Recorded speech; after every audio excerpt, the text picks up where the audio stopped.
What's up, guys? Welcome to Daily Dose of Reddit. This is your host, Zach, and today's subreddit is r/IDoWorkHerelady.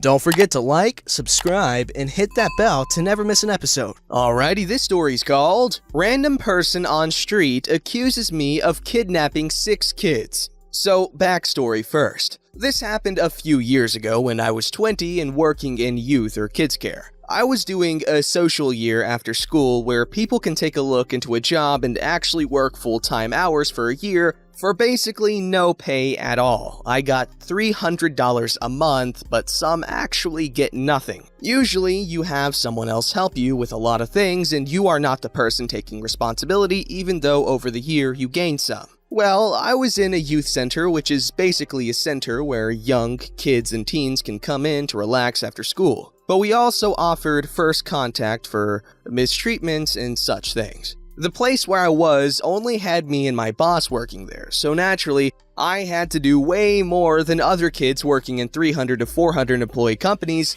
and also took a lot more responsibility than in hindsight I should have. I know this is a lot of information, but it's necessary information to grasp the whole story. So we already had enough hours to work on weekends and stuff, which was not all mandatory for me, but I still did because weekends were the real fun part of it. So in school breaks, we also offered a morning care for younger kids, ages 6 to 10. Since working from 8 a.m. to 9 p.m. isn't possible all the time, and my boss split the time and we were planning morning events, so my boss would do them while I would take care of the kids on regular mornings at the time. We also had 2 younger sweet girls, age 17 and 18, helping us out as a small-time job, and both didn't have any licenses or anything for taking care of kids, so me, who got the license at the start of the year, and my boss were always in charge. In the morning, we still had regular openings, and I probably worked some 70-hour weeks in those, and then like 25-hour weeks afterwards. I would have a lot of crazy stories, but this one takes the cake by far. So now we are getting to the story at around the last quarter of my year. My boss had some problems with the people renting his house, so he called me the day before and asked if I could set in the morning care for him an extra day, which was no big deal for me. We actually had planned to go to the city with the kids, a 15-minute car drive, and to a museum, eating some ice cream from our money, so he told me I could either cancel the event or just do it since he trusted me enough. This was kinda a big thing for me since usually you didn't get that much responsibility and it showed I was trusted enough, plus I also loved this kind of work. So I just went by with the event as usual. The parents were all okay with me telling them that I would do the event, so everything went fine. We drove there with 11 people in total in 2 cars, me in one and the other 2 girls in 2 more cars, and went to the museum. I was really happy with how everything went, and we didn't have much go bad or kids misbehaving or anything, just the usual kid stuff. That was until we got to the cafe to eat some ice cream. We were sitting outside, just eating the ice cream, ready to get to the cars afterwards when a lady, entitled lady, approaches us.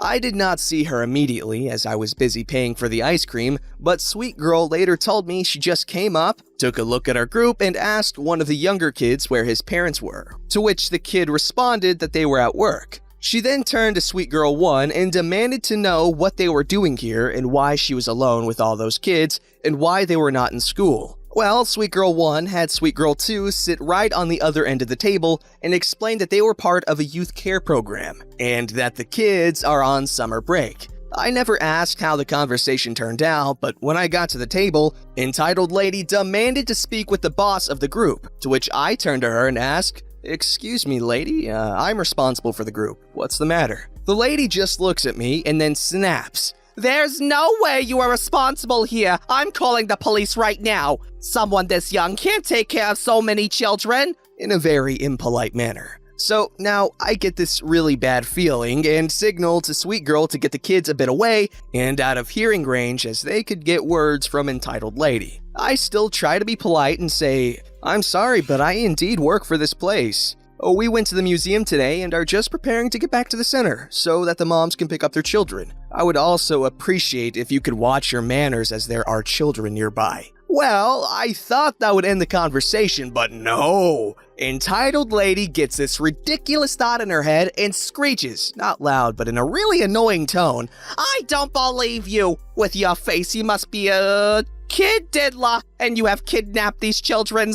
Sweet girls are probably your accomplices. I will call the police." My eyes widen in shock as I realize what she just did. This was a serious accusation, and even though I'm obviously not a kid diddler, even the accusation can destroy people's career in our field. I try again and say, "Listen, entitled lady, I work at that place and you can call them at any time, and I am also an adult. What you are doing is slander, and I hope you will leave us alone now." I would say I wasn't as polite as before, but I was not going around any borders either, even using the polite form of "you" in my language, while she was using the impolite, disrespectful term throughout the whole exchange. She already had her hands on her phone and told me that a police officer can decide that. At this point, various people have stopped and looked, but most thought it wasn't a big deal since none of us really yelled or anything. At this point, I know I should just wait and phone my boss first to tell him about the incident,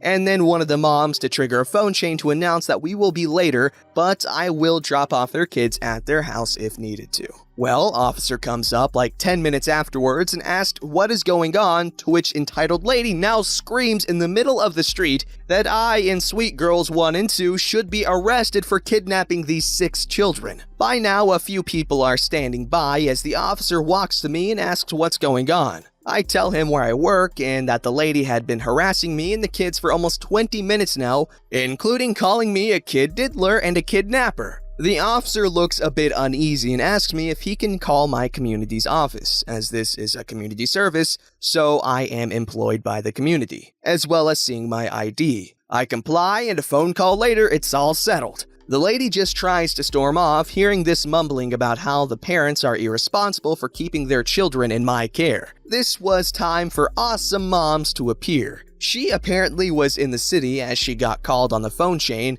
and decided to come for the rescue, and found us just at this moment. She stops the lady in her tracks and scolds her on all the stuff she did, as well as telling her all the stuff I did with her kid. Whoa, crazy. Her kid was on every care program we had. This is not a bad thing, as we actually do a lot of education and kids love it, and we knew each other quite well. The officer, seeing this, is now slightly amused and asked if there was anything else. I say yes and ask him if there is any ground of me pressing charges against the lady for slander, to which he happily applied with all the bystanders. Hearing what the lady said, there certainly was. I gladly pressed charges against the woman. In the end, she actually had to pay a fine in the lower thousands, as well as paying me money for the slander. It could have ended way worse for her if I actually had a problem finding a job after my social year, and could have resulted in years of prison for her. The kids were a bit mortified at first, but it was certainly a story to tell. Also, all the props to sweet girls for staying calm with the kids the whole time.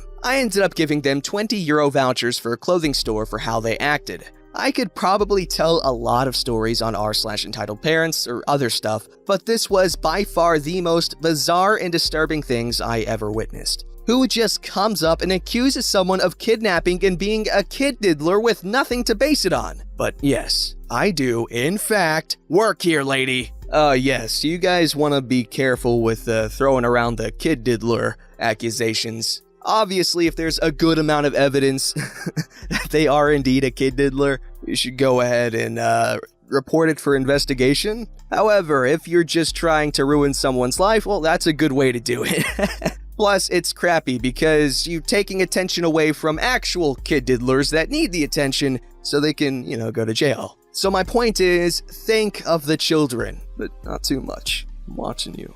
This story's called Hospital Security Gets Me Fired for Going in Places I'm Allowed to Go. I worked an approximate total of 1 shift on a part-time weekend overnight laundry position for a big local hospital, but actually had to undergo a whole 40-hour week of hospital procedure training before that. I trained alongside other medical personnel, nurses, orderlies, etc., and was trained on putting out fires, setting up hospital email, and all this junk that no one in laundry does. One part of the training was instruction on places on the hospital property we were allowed to go. One perk of working there was that everyone could use the hospital lounge area, which had a workout room with exercise equipment and relaxing areas, located on the second floor of the building where my laundry area was. I hadn't been issued my scan badge thing yet for my first shift because my actual boss works days and I work nights, so there was a disconnect of when to get it. I approached security about scanning open the laundry section as I was a little early and eager to finally get started.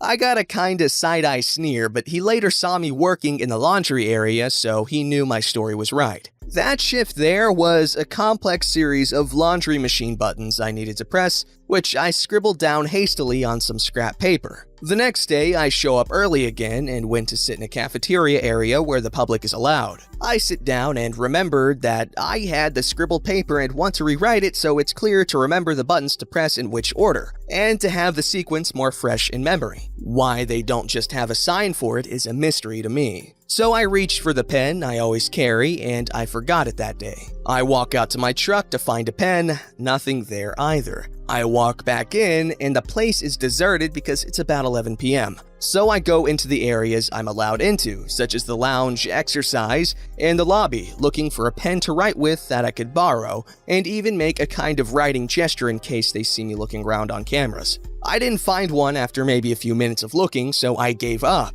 Shift starts, and about 20 minutes in, same security guy from the day before comes in, flanked by another guy as backup, and asks to speak with me privately. He asks what I was doing snooping around, and I said I was not snooping, just looking for a pen, but I guess he doesn't believe me and tells me I'm not allowed in those areas, despite being trained that I was allowed there. He says he needs to take my badge now, which I did have on me, and needed to escort me to my car. He makes me walk in front of them way out to my truck again, and as I'm unlocking the door, the two security guards both unsnap their holsters. Unbelievable. I was looking for a freaking pen. A few days later, since the job was only 2 days a week, weekends, I get a call from the employment agency that the hospital has decided to not continue the account, which means I'm fired from it. All because of a security guard on a power trip who couldn't be bothered to double check as to whether I was actually allowed up there. I spent a 40-hour week of hospital routine training that doctors get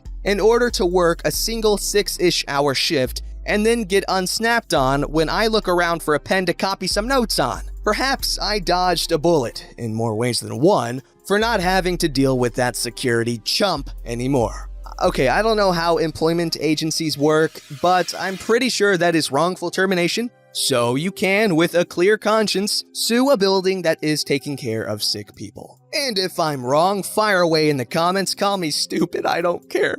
Alrighty, Roo, this story's called You're Not the Boss's Kid. I don't really know if it belongs here, but my parents have a business, and when I was around 12 to 13, I used to help out a lot in there. It was usually after school when I came, but whenever I walked in there and there were some new workers, they never really questioned it. So one day after school, I went inside and pressed the bell and saw a man probably like 35 years old or something. I'm not sure since it was a bit blurry what he looked like, and he looked confused. So I look him in the eyes and he just stands in front of the door and looks at me and then closes the door, leaving me outside. Great. So I ring the bell again, and I just hear what was probably his voice since I didn't know that voice, "Don't open the door." And I hear my aunt, who also works there, just say, "Why?" And he went, "There's some idiotic girl probably begging for money." Remember that the wall is pretty thin. So I ring the bells the third time, and my aunt pops out and lets me in. I greet her and give her a kiss and go straight for my parents' office.